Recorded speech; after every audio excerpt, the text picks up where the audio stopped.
On the Fringe with Dan, RadioStyle. Hope everybody out there's having themselves a great day. I'll tell you what, this family seems to be heading into some troubled waters right now. A lot of stories are coming out.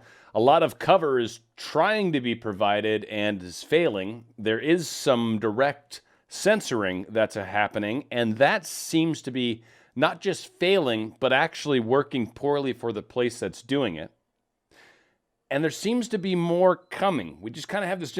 I don't know if it's like, if you feel this way too, but to me right now, it feels like I'm watching a movie that I'm like an active participant in. Like recently I got one of those VR headsets and there's a really cool game out by Half-Life called Alexa, right? And Alex, I'm sorry. And the game is just crazy because it's got this whole concept of 3D immersion, right? That's what this is starting to feel like. I feel like we're in the middle of craziness. And the way it's playing out, I don't know. Like trying to get the correct answers, trying to get legitimate facts, trying to figure out why people are censoring stuff.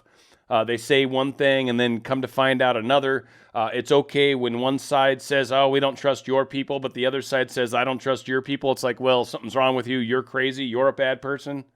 The double standard is becoming painfully obvious to everyone. And right now, Hunter Biden, either A, falling on the sword, maybe he's just tired of fighting. Maybe he just doesn't want to be where he's at in his world. Maybe he screwed up big time. But whatever the case is, a lot of bad things are coming down around this individual and his dad as well.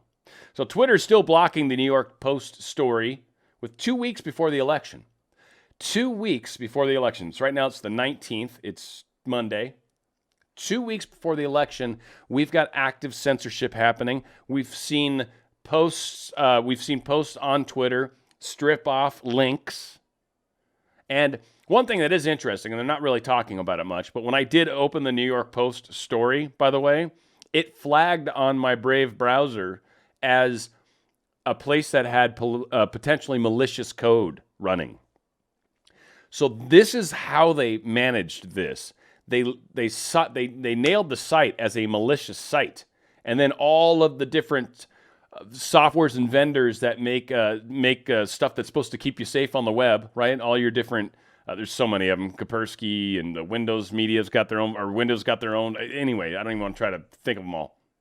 But the same problem happens is they label it as a bad site, and then Twitter's like, "Ooh, I can't repost this. It's a bad site." Blah, blah, blah, blah, blah, blah. But it's crap. It's not real. So we're finding out. So again, New York Post still being blocked.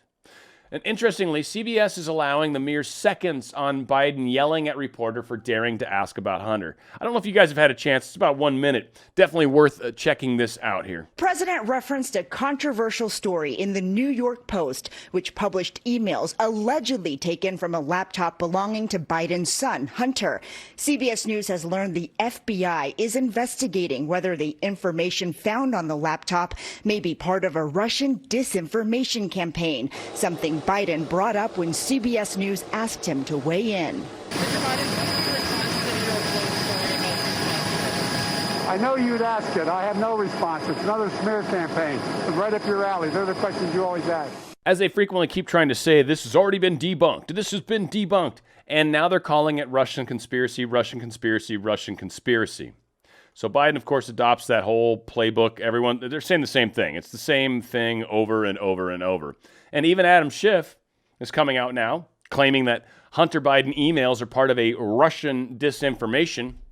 Now, interestingly, DNI Ratcliffe has come out with information saying other than that. But I don't want to get there just yet. I don't want to miss the opportunity to point out once again, here's Adam Schiff talking about information to the public that he knows is disinformation. He's part of the Gang of Eight. We're going to find out more about that in the coming days. He's on the Intelligence Committee. He is privy to information. He is privy to the reality of what's actually going on. And then it seems chooses to say things that seem to be opposite or contrary to what he knows to be true. And if he is knowingly misleading people, I would say that's a significantly large problem considering who he is, the board he sits on, and everything that he swore to when he took this position. So, DNI Ratcliffe, Everybody's talking about how this is Russian disinformation, Russian disinformation. Well, let's just see what the Director of National Intelligence has to say about that. Fake. Is this Russian disinformation, Director? So, Maria, it's funny that some of the people that complain the most about intelligence being politicized are the ones politicizing intelligence. And unfortunately, in this case, it is Adam Schiff, the chairman of the House Intelligence Committee, who, as you pointed out on Friday, said that the intelligence community believes that Hunter Biden's laptop and the emails on it are part of some Russian disinformation campaign. Let me be clear. The intelligence community doesn't believe that because there's no intelligence that supports that. And we have shared no intelligence with Chairman Schiff or any other member of Congress that Hunter Biden's laptop is part of some Russian disinformation campaign. It's simply not true. And this is exactly what I said I would stop when I became the Director of National Intelligence. And that's people using the intelligence community to leverage some political narrative. And in this case, apparently Chairman Schiff wants anything against his preferred political candidate to be deemed as not real and is using the intelligence community or attempting to use the intelligence community to say there's nothing to see here. Don't drag the intelligence community into this. Hunter Biden's laptop is not part of some Russian disinformation campaign, and I think it's clear that the American people know that. Well, I mean, these emails from this laptop are pretty stunning, and they indicate agreements with Chinese companies, Ukrainian companies, where Hunter Biden is getting a stake in these companies in response to making introductions to his father as vice president. Here's one that we're looking at right now. My understanding is that the original agreement with the director was to consulting fees based on introductions alone at a rate of $10 million a year for a 3-year guarantee, total of $30 million. The chairman changed the deal after in Miami agreed to a much more lasting and lucrative arrangement to create a holding company, 50% owned by me, 50% owned by him, and the big guy gets 10% later on in the email. This email is legitimate. So, Maria, the fact that I know so little about those emails and what is apparently fake. What's really interesting to me is where the video actually does manage to cut itself. That's funny that that's where it cuts, because I was really curious what was his answer following up on the email thing. Now, again, I'm pretty sure he was basically going to say, it's really amazing to me how little I know about these emails, considering that they've been sitting with the FBI for as long as they have. I want to say they were delivered to the FBI months ago, like 2-3 months ago. I don't remember the exact date, but it wasn't long. It was like summertime. So it wasn't that long ago that these emails were given to the FBI. Apparently the owner of the store, after a period of time, started getting a little nervous and worried, because he kind of already was a little bit. And so that's when he supposedly reached out to Rudy Giuliani's lawyer, not Rudy Giuliani directly, but to Rudy's lawyer, who then in turn brought them into the fold, and they've started becoming investigated in other ways. Very important to also point out once again, he's calling Schiff out straight up and saying, look, whatever you're saying is absolutely untrue. We never gave you any intel. The Director of National Intelligence never gave you any intelligence at all that suggests what you're saying. Calling him out, just boom, right there. So there's more of this is going on. Now, DNI Ratcliffe apparently has also stated, and this was, I think, earlier in the year, but there should be more indictments coming from the Durham investigation. A lot is happening. We know arrests aren't going to happen prior to the election. I don't think there's any way that's going to happen. But more slamming, more sliming, more stuff being leaked, more stuff coming out that shows how deep this rabbit hole goes, that shows some of the conspiracies that have been around us for years, that shows why so many of us for years have questioned whether we believe some of these people that are kind of our leaders. We see things that don't seem to add up. We hear stories that don't seem to add up. Now we're finally getting somebody in office who seems to be doing something about it, and obviously a very concerted effort to stop him at every way possible. Now, one thing that's interesting to me, and this brought up a very, very interesting point, is Biden's going to be grilled. There's supposed to be a debate on Thursday. How can Biden debate? How can Biden sit in front of Trump at all. Now, Trump's promised he'll behave. He's going to be much nicer. He's going to interrupt him far fewer times, whatever.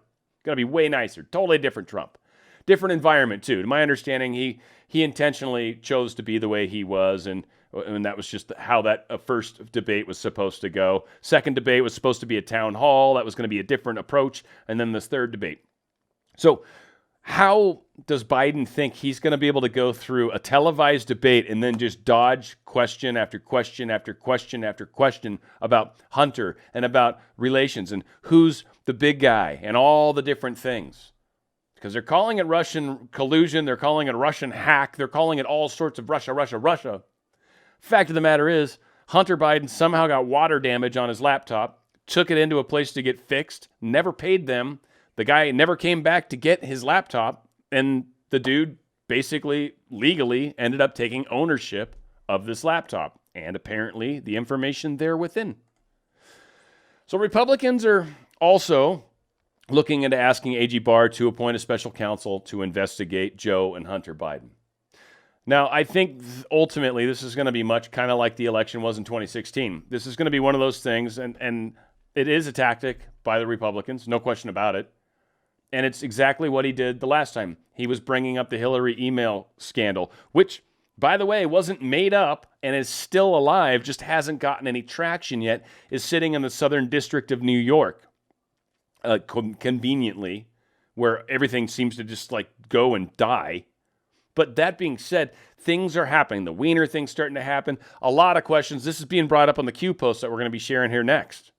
But the big thing, and it's so funny, because Q talks about child pedophilia. It's all about that. And it's like, and here's the next few posts that are very heavily talking about a lot of that. Now, is that what Q typically talks about? No. Q typically is talking about the thing that a lot of us are wondering about. Like, why does it seem like there's a second tier of government? Why is there, like, one group of people are allowed to do whatever they want, and then everyone else over here has this whole separate, different group of rules that we have to follow? Why is it that there's rules that people in power are supposed to follow, but for some reason when they don't, on the right, or the deep state people like your Hillary Clintons, your Wieners, your like all these people, when they're doing things they shouldn't be doing, how come investigations don't happen into them? And I think that's the thing that's confusing to a lot of us, literally. Like, I mean, I get why, I do, but it seems like it's so obvious that more people should be up in arms to me. Like, I'm just like scratching my head going, why don't more people see this? I think it's happening for that reason. Like, there's a lot of us that have woken up and be like, oh my God, you're saying the same thing I'm saying. Why can't people see this? Because we're waiting for more people to wake up. And it's happening. It is. And this is part of it. And it's got to almost get like worse. So it wakes up the people that are like, oh yeah, whoa, what's happening? Like, actually have to smack them out of their slumbers. Or splash water on them, right? It's got to be a little more crazy and aggressive. And, some of us woke up early. Some of us haven't. But yeah, Republicans are asking AG Barr to appoint somebody. Look into this. Can you see if there's something to this? Obviously, there's a bunch of emails that are all sorts of pointing in bad directions. And so we're going to see. But what's also kind of weird is we're starting to see this pedophilia, whatever, weird stuff coming up. They reference back, and I'm going to try to play like 10 seconds of this or so, but this was back in like 2013, I guess. This video was released November 16, 2017. And this is basically Chuck Todd talking about this pedophilia thing that was happening, this ring that was happening. And it's like they've known about this for a while. Let's see if I can play just a smidgen of this. Disturbing allegations of prostitution and pedophilia, and allegations that those crimes were somehow covered up or not looked into. So the State Department this morning is having to respond to those claims. And so again, I can't play too much of it because of where it's at.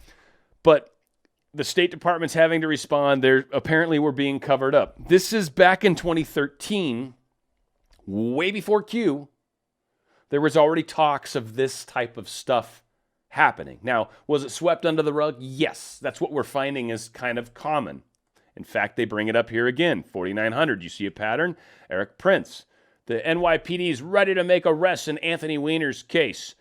This story was written the 4th of November, 2016. Has anyone been arrested yet? Sitting at October 19th of 2020. And I swear, Wiener's still not been arrested. Now, they're talking a lot about him, sure. And there's this whole thing here about Eric Prince, Blackwater's founder. He knows everything because he's so super duper smart.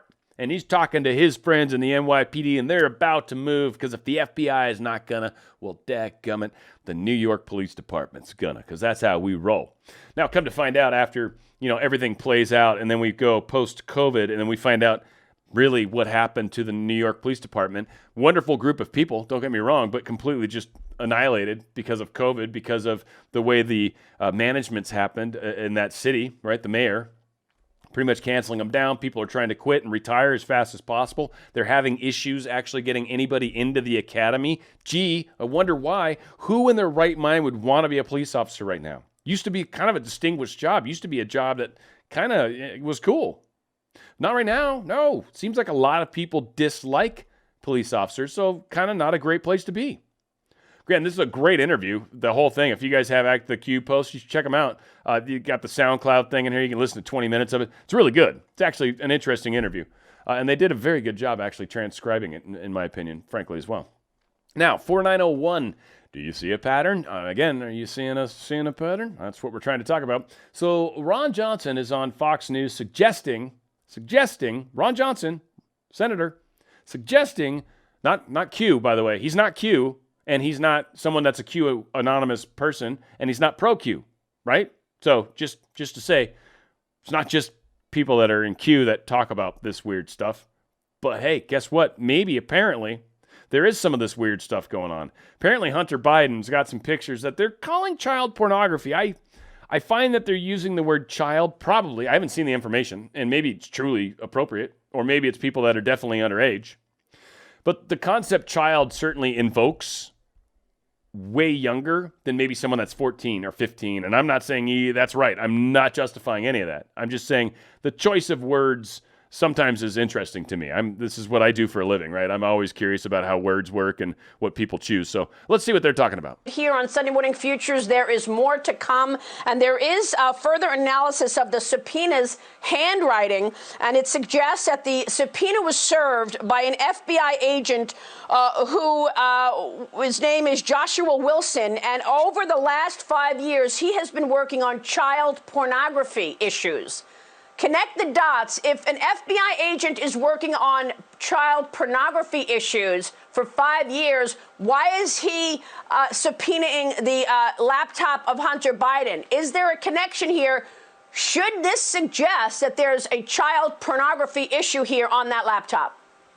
Well, I think you just made the connection. Again, this is what the FBI, I think, has to come clean about. This isn't a standard investigation where, if the FBI doesn't indict somebody, that everything remains confidential. This is something that, as we were talking about, relates to national security.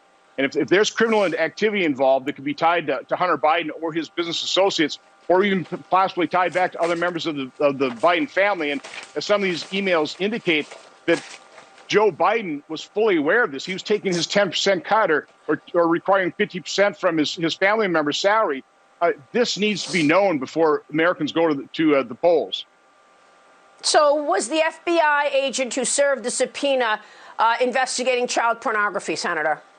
Well, you just read the news report. I can't comment any further. I don't want to speculate other than to say that what I said publicly before, our report uncovered so many troubling connections, so many things that need to be investigated that I really think we're just scratching the surface. And yes, I've heard all kinds of things that I think will probably be revealed over the next few days.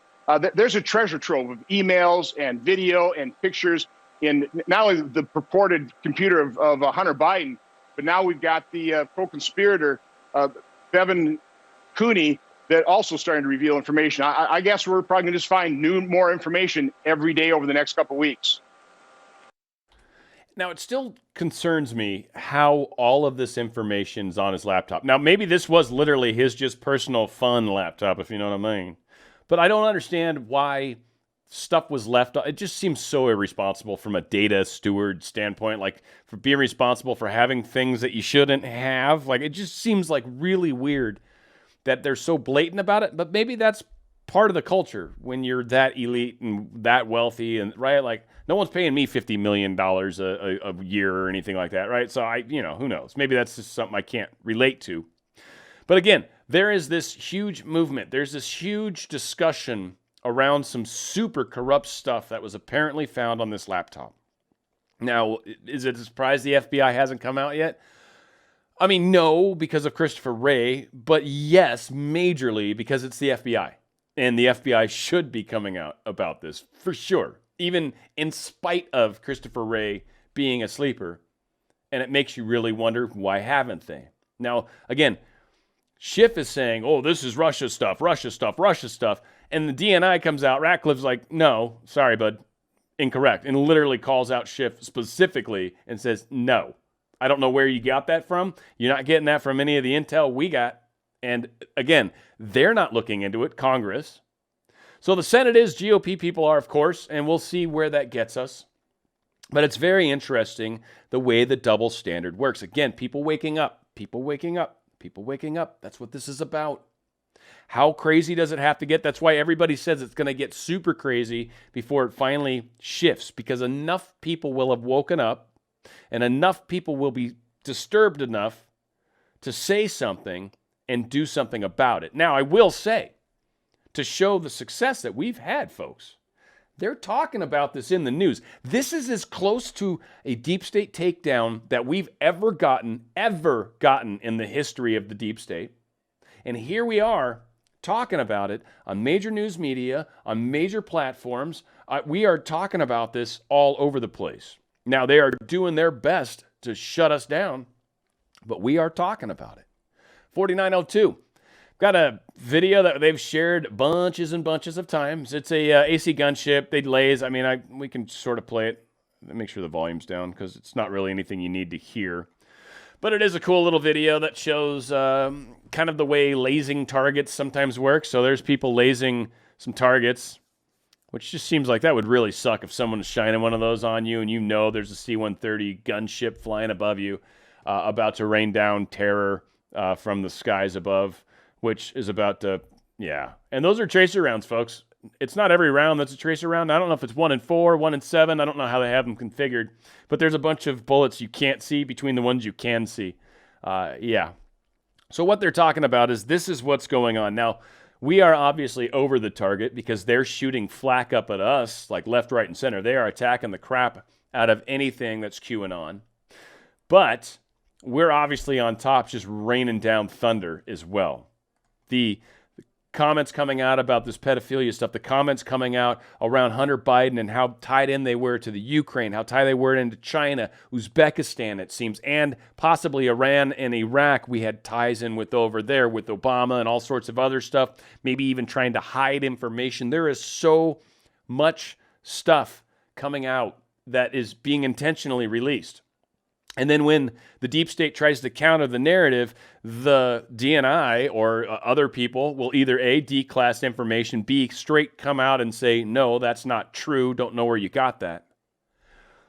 Huge progress is being made. This is something to rejoice, folks. I think we've come a lot further than a lot of people realize. We're making a difference. We need to continue to stay strong. We need to continue to support each other. We need to continue to try to share facts. Not talk crazy schmazy, right? We don't need to be out there going, no, the so-and-so's from the sky. And no, just get into the facts. Stay with the facts. I believe a lot of crazy stuff too. Not really talking about that as much right now. That's just stuff I like to talk about. It's just fun. What I am talking about is the facts, the things that I can actually confirm, the things that I can show you. Because that is how we are going to wake others up. That is how we are going to make a difference. That is how we are going to take this planet and our country first back. Remember, united, we are very, very strong. Please subscribe. Please put the bell notifications if you'd like to be notified. I do videos daily, sometimes maybe more than one a day, but typically daily. So please be a part of this. Please help if there's a PayPal link below. If you can give anything, it certainly helps. Kind of, I don't get a lot of these monetized, so it just helps kind of justify the time spent. But I understand times are tight, and it's always okay. I do this because I love it mostly. But I want to thank each and every one of you. Remember, where we go one, we go all. It's on the Fringe with Dan RadioStyle.